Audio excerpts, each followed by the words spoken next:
تو گویا کہ اس رمضان مبارک کے دو پروگرام ہیں، ایک پروگرام دن سے متعلق ہے وہ ہے روزہ، اور ایک قیام رات سے متعلق ہے اور وہ ہے قیام اللیل۔ دن کا پروگرام فرض ہے، رات کا پروگرام فرض نہیں ہے، لیکن ایک طرح کی تشویق اور ترغیب، اس کے لیے جو ہے تحریص یہ موجود ہے۔ ورنہ تو یہ ہے کہ ہر رات جو ہے اس میں تہجد آپ پڑھیں، رات کو کھڑے رہیں، وہ اللہ تعالیٰ کو بہت پسندیدہ ہے۔ تہجد حضور کے لیے تو فرض کے درجے میں رہی ہے، لیکن عام مسلمانوں پر فرض نہیں ہے۔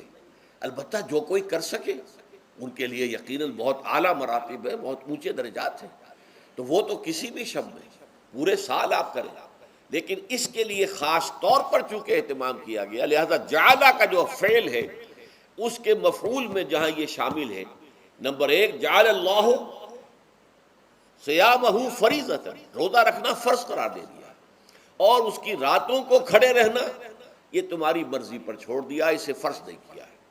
بس اس تمہید کے بعد اب میں شروع کروں گا استقبال رمضان کے ضمن میں روزے کی حکمتیں کیا ہیں، اس کے احکام کیا ہیں۔ نمبر ایک، شریعت محمدی میں روزے کی تدریجی فرضیت، یہ جو تمہیدی مضمون ہے اس ضمن میں وہ بہت اہم ہے۔ پہلی بات یہ جان لیجئے کہ اہل عرب جو ہے، قریش بھی، اہل مکہ اور قریش کے تابع بقیہ تمام بنی اسماعیل بھی، اور ان کے تابع جو بھی عرب میں دوسرے قبیلوں کے لوگ تھے کہ جو عربی تھے اور مشرک تھے، وہ سب اس کے اندر مراد ہیں۔ تو فرمایا گیا کہ ان لوگوں میں روزے کی عبادت معروف نہیں تھی۔ یا تو یہ ہے کہ حضرت ابراہیم علیہ السلام کے زمانے میں روزے کی عبادت تھی ہی نہیں، کیونکہ یہ لوگ اپنے قول کے مطابق ملت ابراہیم پر تھے، لیکن یہ ہے کہ بہرحال روزے کی عبادت سے ناآشنا تھے۔ کیا وجہ ہے یہ ہم نہیں جانتے۔ آپ کو معلوم ہے نماز سے وہ واقف تھے، اگرچہ اس کا حلیہ انہوں نے بگاڑ دیا تھا، تالیاں بجاتے تھے، سیٹیاں بجاتے تھے یہ، لیکن نماز کہتے تھے اسے نماز۔ طواف سے وہ واقف تھے، اگرچہ اس کے ضمن میں اتنی گھناؤنی حرکت بھی کی تھی کہ مرد اور عورتیں وہ بالکل برہنہ ہو کر طواف کرتے تھے، تو اسے بہت فضیلت والی بات سمجھتے تھے، بہت خدا رسیدگی کی بات سمجھتے تھے کہ کامل برہنہ ہو کر طواف کیا جائے، لیکن بہرحال طواف تھا۔ اسی طرح قیام عرفہ، قیام منی یہ بھی موجود تھے۔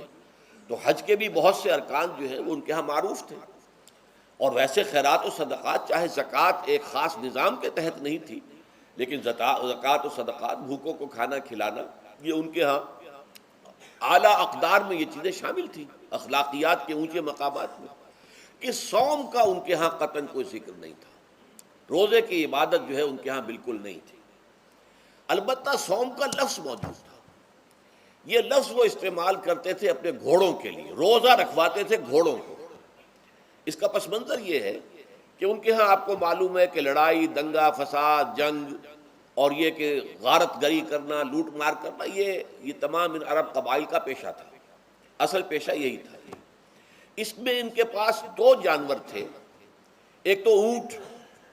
اونٹ جو ہے وہ ان کی جو باب و ہوا ہے اور ان کے جو حالات ہیں اس کے ساتھ پوری مطابقت رکھتا ہے، یعنی اسے کئی دن کھانے کو نہ ملے اسے پرواہ نہیں، ہفتہ بھر پانی نہ ملے اسے کوئی پرواہ نہیں۔ اس اعتبار سے دھوپ کی کتنی ہی جو ہے تپش ہو، اونٹ کو کچھ نہیں کہتی، لیکن یہ کہ وہ سست رفتار جانور ہے۔ لڑائی کے لیے، جنگ کے لیے، خاص طور پر غارت گری جہاں کرنی ہو، جہاں جا کر گویا کہ ڈاکہ مارنا، پھر دوڑنا ہے، بھاگنا ہے، واپس جانا ہے، تو انہیں گھوڑے کی ضرورت ہوتی تھی جو سریع الرفتار ہے، لیکن گھوڑے میں یہ اوصاف نہیں تھے۔ وہ بھوک کو برداشت نہیں کر سکتا، مزمحل ہو جائے گا، وہ پیاس کو برداشت نہیں کر سکتا، مزمحل ہو جائے گا، وہ دھوپ کو برداشت نہیں کر سکتا، مزمحل ہو جائے گا، اور اگر یہ گھوڑا مزمحل ہو جائے تو سوار کا کیا حشر ہوگا، وہ آپ اس سے اندازہ کر لیجئے کہ اصل میں تو پھر ہلاکت سوار کی ہوگی۔ اس لیے وہ اسے تیار کرتے تھے جنگ کی صعوبتوں کو برداشت کرنے کے لیے۔ اس کا دانہ پانی بند کر دیا، اور اس کا منہ جو ہے وہ عرب بدو جو ہوتا تھا خود تو اپنا چہرہ اور سر لپیٹ لیتا تھا کپڑے کے اندر، جب وہ چلتی تھی ان کے ہاں باد سموم، تیز آگ جیسی ہوا جو ہے جس کے اندر ریت کے ذرات بھی ایسے ہوتے تھے گویا کہ کسی بھاڑ کی جو ہے اس کے اندر کی ریت جو ہے وہ چلی آ رہی ہے، تو گھوڑے کا رخ ادھر کر کے کھڑے کر دیتے تھے اس کو، خود اپنے منہ پر ڈاٹا واٹا باندھا ہوا اپنی حفاظت کے لیے، تاکہ اس کے اندر دھوپ کی سختی برداشت کرنے کی عادت پیدا ہو جائے، پیاس کی برداشت کرنے کی عادت پیدا ہو جائے، بھوک کو برداشت کرنے کی. اس کو کہتے تھے صوم. صوم کے لفظی معنی رک جانا. اب یہ کھانے پینے سے رکا ہوا ہے اور یہ دھوپ کی سختیاں برداشت کرنے کے لیے دھوپ کے اندر اور وہ جو آتی تھی وہاں پہ باد سموم، اس کے اندر بھی اس کا سامنا کرنے کے لیے تیار ہے. تو یہ پس منظر ہے روزے کا لغوی اعتبار سے، اور یہ کہ اہل عرب جو ہے پرانے وہ اس عبادت سے ناواقف تھے، لہٰذا ہمیں پورے مکی قرآن میں اس کا کہیں ذکر نہیں ملتا. البتہ مدینے میں جب حضور تشریف لائے اور صحابہ کرام ہجرت کے بعد، تو یہاں آپ نے دیکھا کہ یہودی جو ہے وہ روزہ رکھتے ہیں یوم عاشورہ کا، 10 محرم کا. تو حضور نے دریافت کیا کہ یہ تم 10 محرم کو روزہ کیوں رکھتے ہو؟ تو انہوں نے کہا کہ یہ دن ہماری نجات کا دن ہے. 10 محرم کو اللہ تعالیٰ نے فرعون کو غرق کیا تھا اور ہمیں نجات دی تھی اس کے ظلم و ستم سے، تو شکرانے کے طور پر ہم روزہ رکھتے ہیں. تو حضور نے فرمایا کہ موسیٰ کے تو پھر ہم تم سے زیادہ حقدار ہیں. ہم موسیٰ کو مانتے ہیں علیہ الصلاۃ والسلام، ان کی عزت کرتے ہیں، قدر کرتے ہیں، تو ہم بھی روزہ رکھیں گے. تو آپ نے صحابہ کو حکم دیا کہ عاشورہ کا روزہ رکھا تھا.